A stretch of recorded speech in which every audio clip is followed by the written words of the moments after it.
This is my experience at St. Patricia's Church in Hickory Hills off 88th Avenue. I went there for a baptism. I was standing up as a godfather.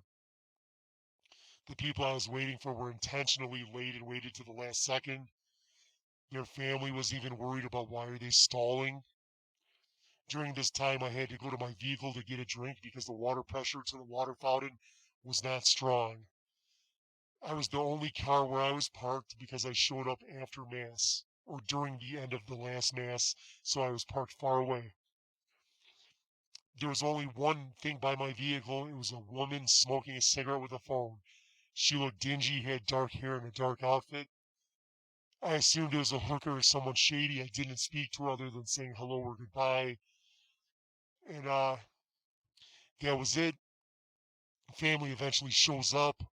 The wife comes in yelling, saying it's him, that that uh, that her husband is the one causing me problems, and I didn't know some of these problems. Uh, Baptism happened. Priest acted weird, said some strange things, and which set alarm to our group. Went to the party afterwards where there was a barbecue. People didn't speak to me really, which they didn't speak to me much at this during these family parties at this home. And then people tried to trick me or play games. Didn't really work.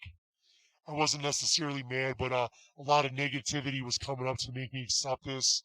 People acting like I'm not part of my own fucking town, not like it matters. Just any little thing to make me agree. I didn't agree.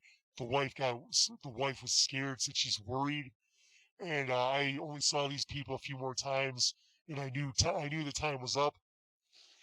These people and their religious orders in the church, they go around damaging people's lives and trying to control people. The Lamont churches are a joke.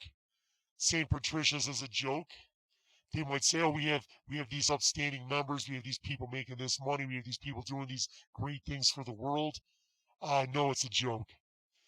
Two of these people, one I'm speaking of too, got me fired from jobs. One was my boss, and one was a coworker. The main guy was a coworker, and he told his family I did this stuff when it was him.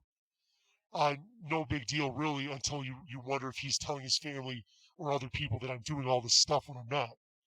Or if people come around me, as talking about coke and hookers, and if I just nod my head like, yeah, I know you're having a good time, or I understand, they take that as, see, he is having sex with hookers and doing cocaine. These people think that and do that. And these people are with hookers. They grew up with hookers and sleeping with hookers. They see it as a rite of passage. I choose not to be with hookers or be infested, and then I get punished, especially after not going with this. And after 11 years, after at least since 2006 of treading water, and people telling me I'm wrong, people stalking me, people harassing me, even after I moved, people following me across state lines, people trying to set me up for crimes or gossip or anything to continue investigations or get people paranoid, people depending on and waiting on new community members to show up so they could be lied to either come after me or do something stupid. People who depend on rentals so they can have their cult members move in there for a year or two. That's the cult. That's the Catholic Church. Them having you, trying to have you sleep with young girls. Bringing them out to you because they're following you. They'll bring them to the store, and then eventually, I even saw one who was from the church I was at, who was trying to have me sleep with her or speak to her, go with girls who were probably one was younger than high school and one was in high school. Or like the other women and feminists, whether regardless of faith, they want to have the 16 or 17-year-old around, so you can say something bad. She might look older, you'll get in trouble for it. They'll be like, we just do what we want, and we won't get you in trouble. That's how the Catholic Church fucking works. They want you sleeping in the church because that's a felony, so they can blackmail you. So I go to the church hoping to expand my horizons and maybe continue with the way my high school education was, which was Catholic, and continue in that way. But big mistake.